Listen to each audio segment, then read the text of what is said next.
샬롬. 8월 15일 주일 예배에 함께 해주신 여러분들 감사드리며 환영합니다. 주님의 은혜와 평강이 함께 하시기를 기도합니다. 우리 마켓스퀘어 장로교회는 6월 첫 주부터 대면 예배를 시작했습니다. 그러나 계속해서 유튜브로 말씀을 올리도록 하겠습니다. 이제 더 많은 분들이 대면 예배에 함께 참여하실 수 있기를 기대합니다. 기도하겠습니다. 우리의 생명의 떡이 되어주시는 주님 감사드립니다. 생명의 떡이 되어주셔서 우리에게 영생을 주시고 날마다 우리 삶 속에 생명의 능력과 은혜가 있게 하시니 감사드립니다. 오늘도 주님의 말씀을 갈망하며 주님 앞에 예배로 나옵니다. 우리의 심령 깊숙이 오시사 주님의 평강과 믿음으로 충만케 하여 주시옵소서.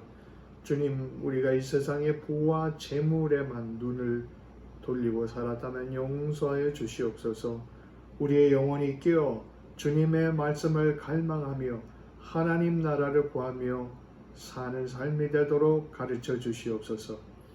이번 주일 8월 15일은 우리 모국 대한민국이 일제부터 해방된 지 76년째 되는 광복절입니다. 주님, 우리 모국을 이와 같이 축복하시고 인도하신 주님, 이제 대한민국이 세계의 평화에 크게 쓰임받는 나라가 되도록 축복하여 주시옵소서.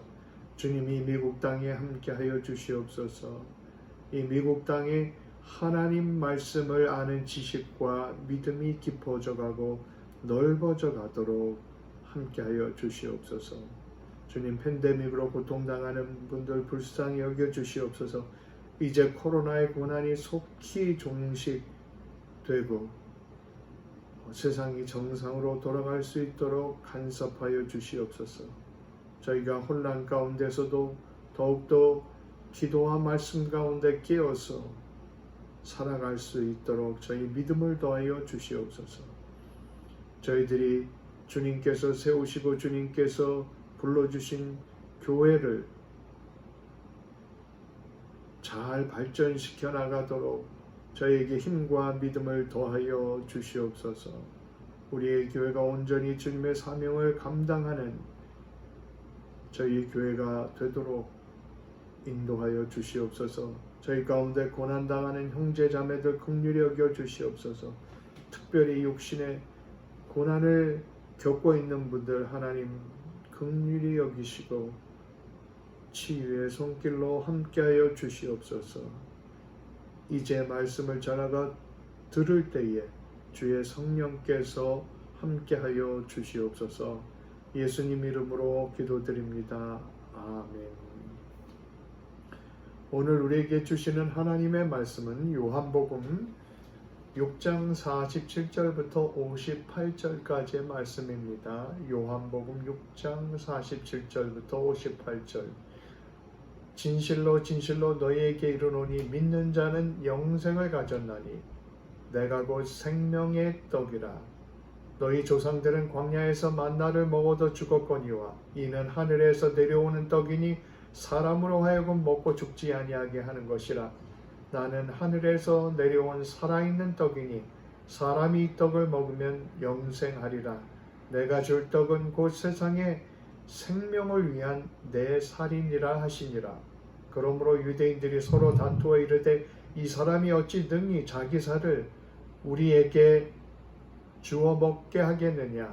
예수께서 이르시되 내가 진실로 진실로 너희에게 이르노니 인자의 살을 먹지 아니하고 인자의 피를 마시지 아니하면 너희 속에 생명이 없느니라. 내 살을 먹고 내 피를 마시는 자는 영생을 가졌고 마지막 날에 내가 그를 다시 살리리니 내 살은 참된 양식이요 내 피는 참된 음료로다. 내 살을 먹고 내 피를 마시는 자는 내 안에 거하고 나도 그의 안에 거하나니 살아계신 아버지께서 나를 보내심에 내가 아버지로 말미암아 사는 것 같이 나를 먹는 그 사람도 나로 말미암아 살리라. 이것은 하늘에서 내려온 떡이니 조상들이 먹고도 죽은 그것과 같지 아니하여 이 떡을 먹는 자는 영원히 살리라. 아멘. 이는 살아계신 하나님의 말씀입니다.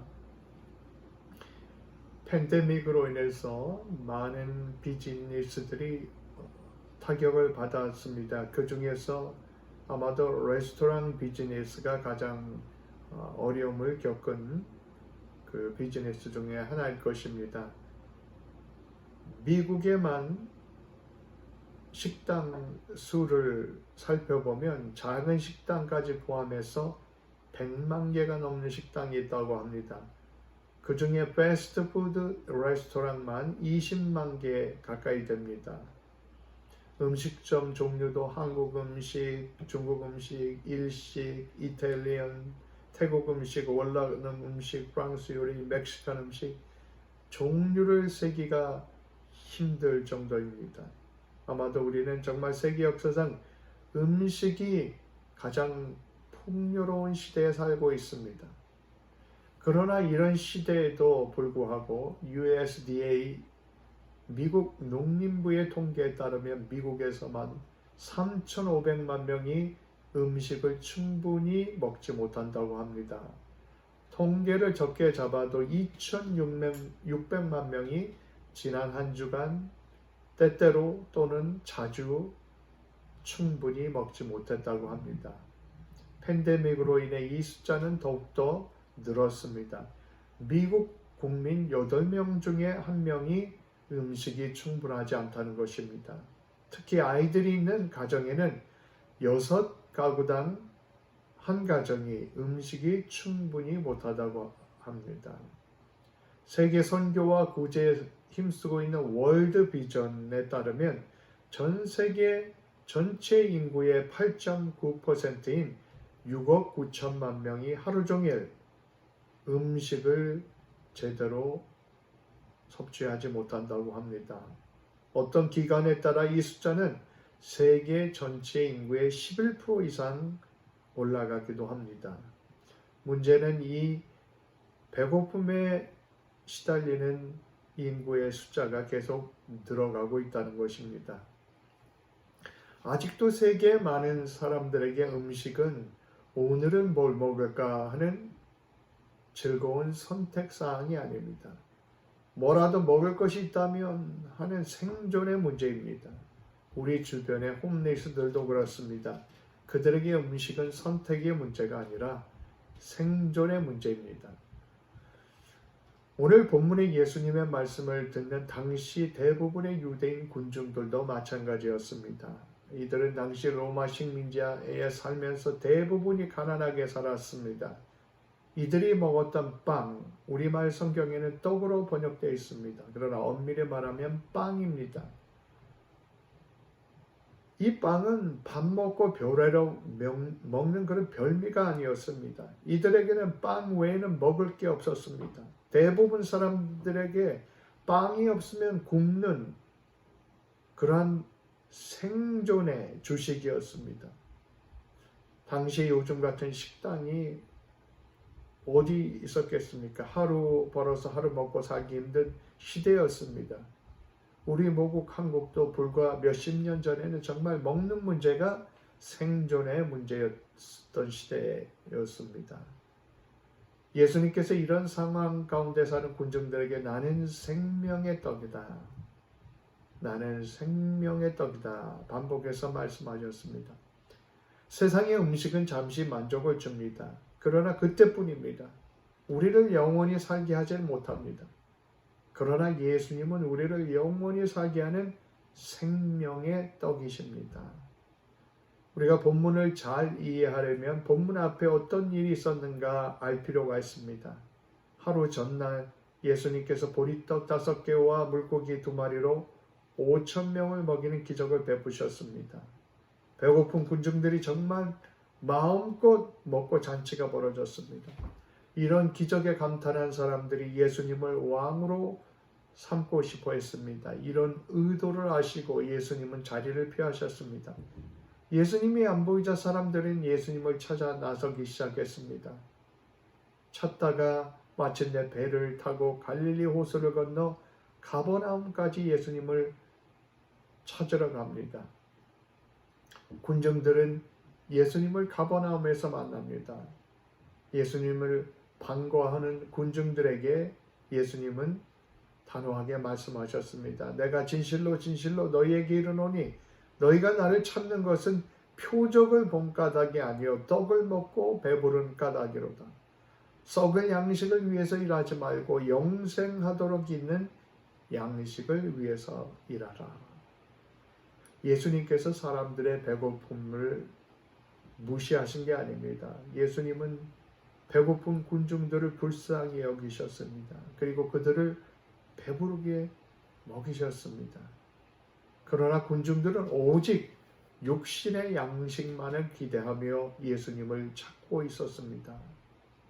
예수님께서는 영적 문제는 눈이 어둡고 오직 육신의 먹는 문제에만 관심이 있는 군중들을 안타깝게 여기셨습니다. 사람이 배고파서 음식을 찾는 게 무슨 문제입니까? 우리의 필요를 위해 예수님께 나오는 게 무슨 문제입니까? 주님께서는 우리의 필요를 들으시고 살피십니다. 문제는 딱 그게 전부라는 데 있습니다. 오죽하면 예수님께서 먹는 양식을 썩는 양식이라고까지 표현하셨습니까? 우리가 먹는 밥, 입는 옷, 물질은 다 세상의 잠깐뿐입니다. 다 썩어지는 것입니다. 그러나 그 썩어지는 것들이 전부인 것처럼 살아갈 때가 문제입니다. 그렇게 살아서는 안 된다는 것입니다. 썩어질 것만을 보며 살아갈 때 썩을 양식을 위해 일하는 인생이 되고 마는 것입니다. 군중들은 아직도 먹는 일, 물질의 일만을 생각했습니다. 주님께서는 영적 눈이 어두운 백성들을 안타깝게 여기셨습니다. 그래서 썩을 양식을 위해 일하지 말고 영생하도록 있는 양식을 위해 일하라고 말씀을 하셨습니다. 그러면서 이 양식은 인자고 예수님께서 줄 것이라고 말씀을 하셨습니다. 그러자 군중들은 예수님께 질문을 합니다. 우리가 어떻게 하나님의 일을 하오리까? 그때 예수님의 대답은 아주 간단했습니다. 의외였습니다. 하나님의 보내신 자를 믿는 게 하나님의 일이니라. 뭘 열심히 하는 것 그것도 좋지만 그것보다 하나님께서 가장 우선적으로 보시는 것은 바로 우리가 하나님을 믿는 것이라는 말씀입니다. 그러다 군중들은 이번에는 그런 예수님께서 자신들이 예수님을 믿을 수 있는 근거가 무엇이냐고 따져오기 시작합니다. 그렇게 많은 표적을 보았으면서도 또 표적을 달라고 구합니다. 만나와 같은 표적을 보여달라고 합니다. 그러나 출애굽한 백성을 위해 주셨던 만나 자체도 육신만을 위한 음식이었습니다. 만나도 썩는 음식이었습니다. 만나도 세상에 아무리 귀한 음식도 인간에게 영원한 만족을 주지 못합니다. 인간은 또 배고픕니다. 음식뿐만이 아닙니다. 세상에 어떤 것도 인간 영혼 깊숙한 곳에 참 만족을 주지 못합니다. 그러나 많은 사람들이 세상의 재물이 참 만족을 줄 것이라는 착각 속에 살아갑니다. 해리 킴 목사님이 저술한 아보다라는 책에 이런 내용이 나옵니다. 1923년 시카고의 에지워터 비치 호텔에서 중요한 회의가 열렸습니다. 세계에서 가장 영향력이 있는 8사람이 그 자리에 있었습니다. 최대 규모의 철강회사 사장, 최대 규모의 가스회사 사장, 당대 최고의 밀투자가, 뉴욕 주식거래소 사장, 대통령 고문단의 한 멤버, 월스트리트 최고의 주식 매도인, 세계 최대 전매회사 사장, 국제결제은행 사장, 이렇게 총 8명입니다. 그런데 최대 규모 철강 회사 사장 찰스는 죽기 전 빚을 지고 살다가 파산한 채 사망했습니다. 최대 규모 가스 회사 사장이었던 하워드 홉스는 정신 이상자가 되었습니다. 당대 최고의 밀투자가 아서 고든은 파산자가 되어 외국에서 죽었습니다. 뉴욕 주식거래소 사장이었던 리처드 위트니는 교도소에 수감되었습니다. 대통령 고문단의 한 멤버는 감옥에서 사면되어 집에서 죽을 수 있었습니다. 월가 최고의 주식 매도인인 제시 리버모어는 살해를 당했습니다. 세계 최대 전매 회사의 사장이었던 이바 크루거 역시 살해를 당했습니다. 국제결제은행의 사장이었던 레온 프레이저도 살해를 당했습니다. 세상의 재물과 지위가 영원할 것 같지만 하나님께서 함께 하시지 않으면 허무하게 무너집니다. 그리고 세상의 부와 지위가 인간에게 참 만족과 생명을 줄 것이라는 믿음은 착각입니다. 세상의 것은 잠시뿐입니다. 주님께서는 인간을 영원히 살게 하는 그 근원에 대해서 말씀하십니다. 바로 생명의 떡입니다. 생명의 떡은 영혼을 살게 하는 떡입니다. 이 떡이 있다는 말씀입니다. 그리고 그 떡이 예수님 자신이라고 말씀하십니다. 예수님께 오기만 하면, 예수님을 믿기만 하면 생명의 떡을 먹고 영원히 살게 된다고 하십니다. 그러자 백성들은 그게 뭔지도 잘 모르면서 무조건 주여 이 떡을 항상 우리에게 주시옵소서라고 말합니다. 땅의 것, 육신의 것 외에는 알지 못하는 백성들입니다. 그들을 안타깝게 여기시고 그들을 향해 주님께서 말씀하셨습니다. 예수께서 이르시되 나는 생명의 떡이니 내게 오는 자는 결코 줄이지 아니할 터이요 나를 믿는 자는 영원히 목마르지 아니하리라. 이 말씀이 본문 앞에 35절입니다. 생명의 떡이라는 의미는 예수님만이 인간의 영혼의 가장 깊은 욕구와 필요를 만족시킬 수 있다는 말씀입니다. 이 떡을 거저 와서 먹으라고 초대하시는 말씀입니다. 주님을 실제로 먹으라는 말씀이 아닌 것을 우리가 압니다. 믿음으로 주님을 받아들이라는 것입니다. 그러면 실제로 우리의 영혼이 살아나고 우리의 영혼이 참 만족을 누리는 그러한 축복된 삶을 살게 된다는 것입니다. 백성들의 배고픔과 가난의 문제보다도 영혼이 사는 게 더 중요합니다.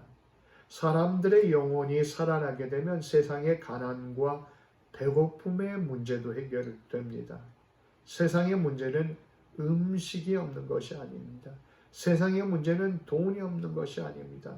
세상의 문제는 뭐뭐가 없는 것이 아닙니다. 세상의 문제는 바로 하나님의 말씀이 사람 속에 없기 때문에 그렇습니다. 그러나 당시 유대 군중들은 자기들이 필요한 것만, 즉 먹는 음식만을 찾고 있었습니다. 이들은 영원히 사는 음식에 대해서는 눈이 어두웠습니다.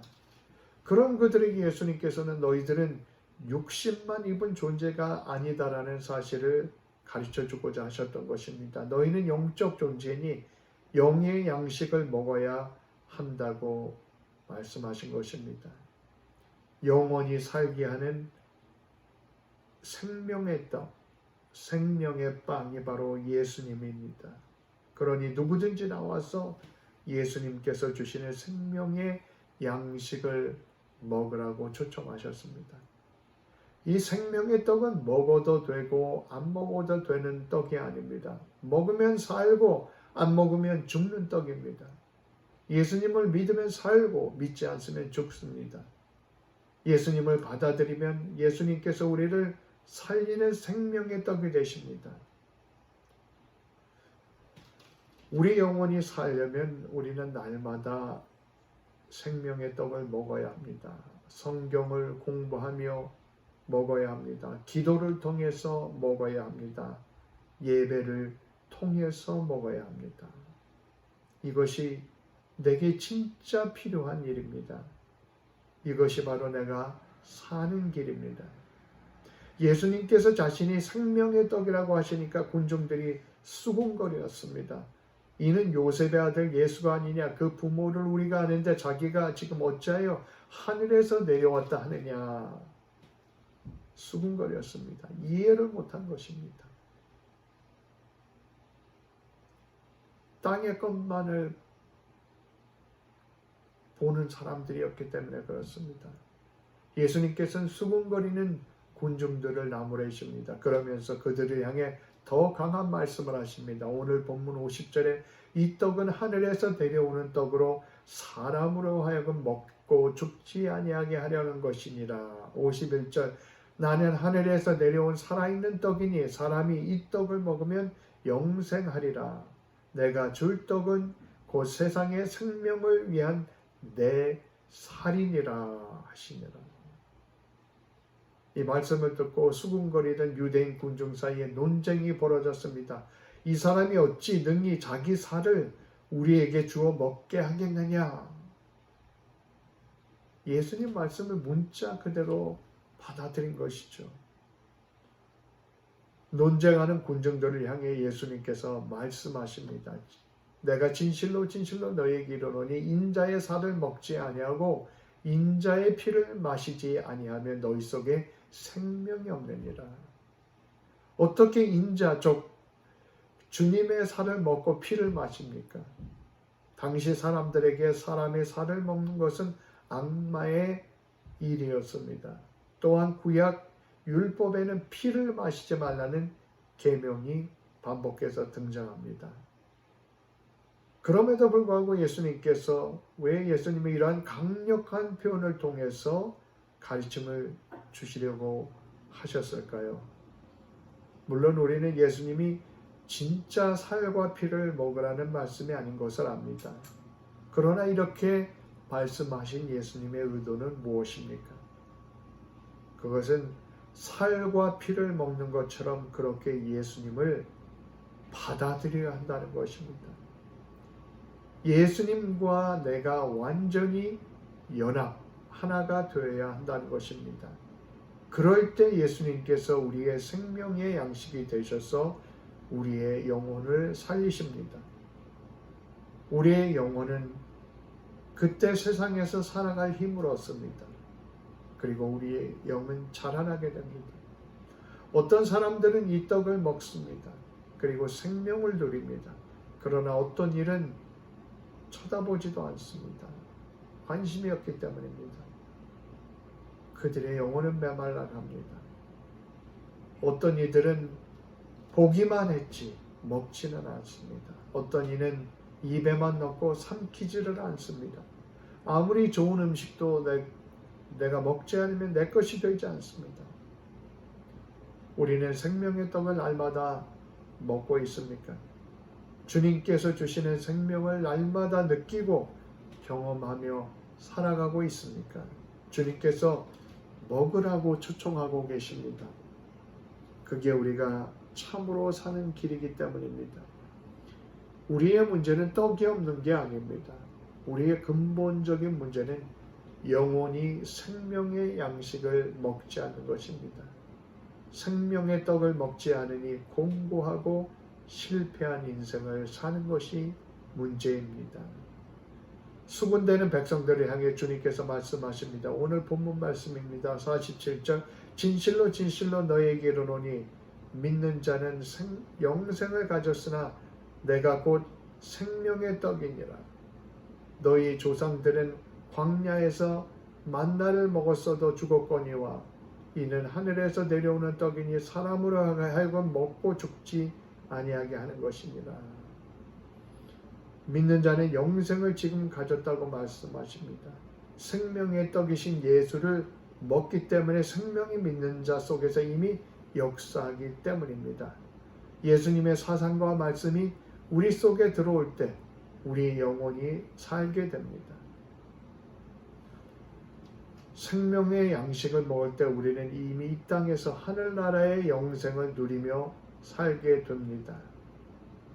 그러나 생명의 양식을 먹지 않을 때 죽음의 영향이 우리의 인생을 지배합니다. 실제로 죽지 않아도 이미 죽음의 영향이 지배하는 것입니다.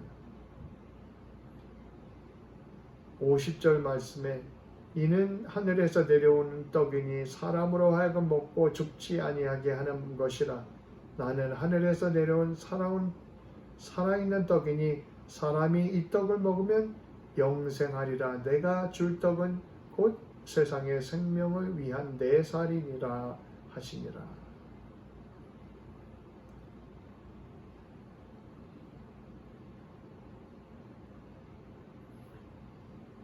인자의 살을 먹어야 한다고 예수님께서 말씀을 하십니다. 이러한 강력한 표현에 유대인들이 반발합니다. 어떻게 자기 살을 먹게 하겠느냐. 분란이 일어납니다. 그때 예수님은 한술 더 떠서 피의 이야기를 합니다. 53절 내가 진실로 진실로 너에게 이르노니 인자의 살을 먹지 아니하고 인자의 피를 마시지 아니하면 너희 속에 생명이 없느니라. 예수님은 살과 피라는 은유를 통해서 영적 진리를 말씀하셨습니다. 진짜 살과 피를 먹으라는 것이 아니라 예수님 자신 전체를 말씀하시는 것입니다. 마치 살과 피를 먹듯이 예수님의 모든 것을 받아들이라는 것입니다. 눈으로만 보지 말고 받아들이라는 것입니다. 머리로만 알지 말고 살과 피를 먹듯이 우리 속에 뼈와 심령 속에 받아들이라는 것입니다. 예수님과 우리가 완전히 연합이 되어야 한다는 말씀입니다. 그때 하나님께 주시는 위대한 생명의 역사가 우리 것이 됩니다. 보이스라는 목회자여 신학자는 이 부분에 대해 이렇게 주석을 했습니다. 예수님은 맛보거나 먹을 수 있는 것처럼 사실적인 분입니다.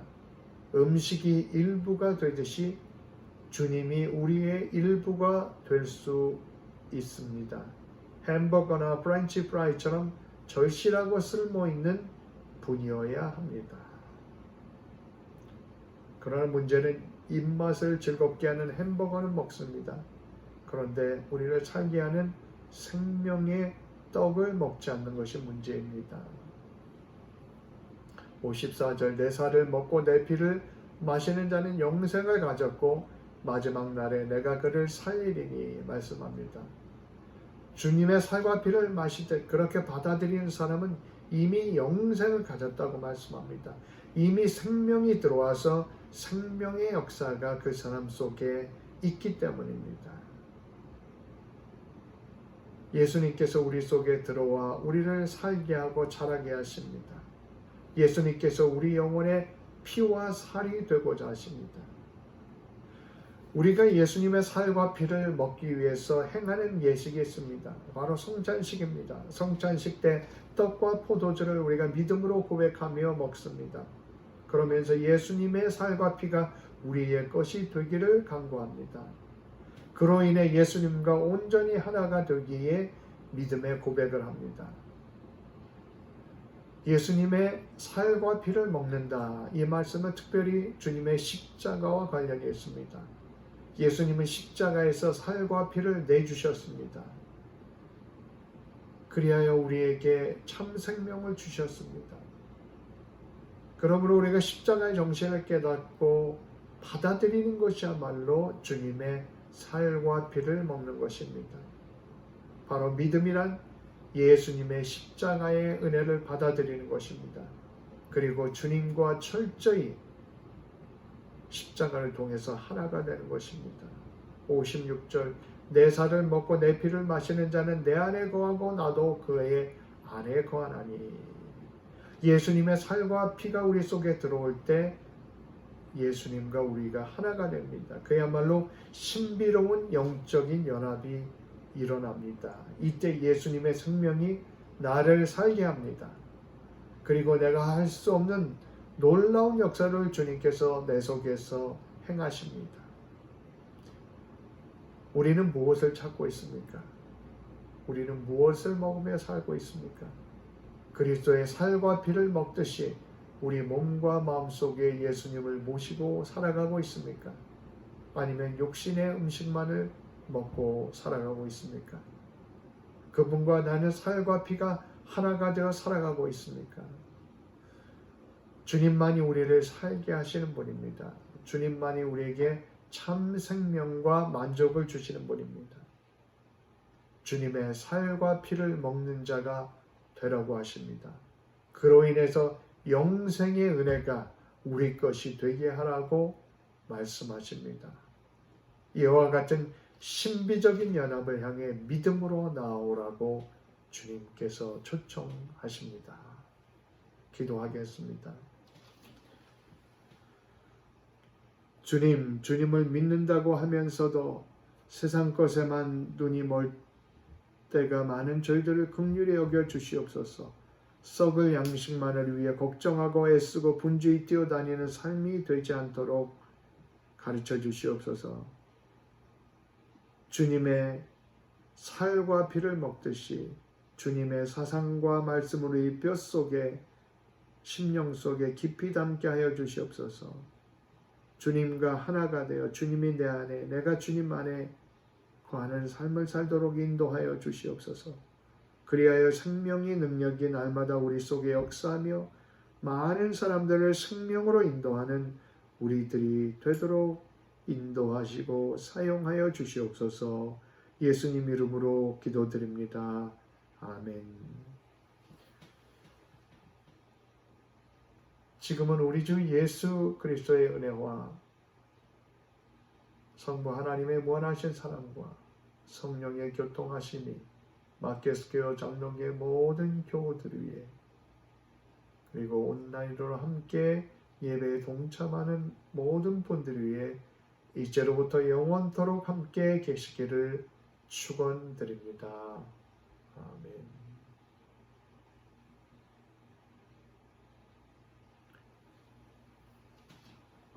감사합니다. 평안하시고 강건하십시오.